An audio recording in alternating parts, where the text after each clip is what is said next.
Gerstung and I play on the girls' varsity soccer team. I've played this sport since I was like 3 years old. The best part of the season was hanging out with my teammates at spaghetti dinners.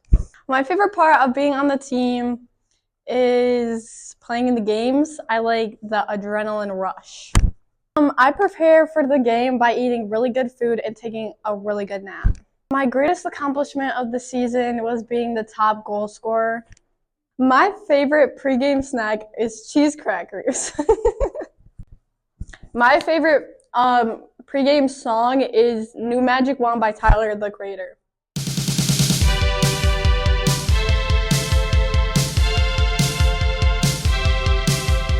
Hi, my name is Klodzinski and I'm a midfield on the field hockey team.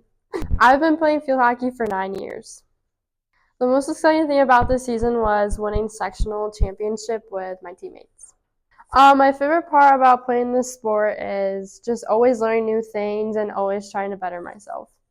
To prepare for a game, I slick back my hair and do 2 braids and then with bubble braids, and I always have my playlist going.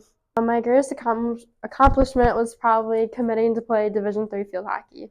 My favorite pregame snack is a Rice Krispie treat. I have it before every game on the bus, and it's just my go-to. My favorite pregame song is Disturbia by Rihanna.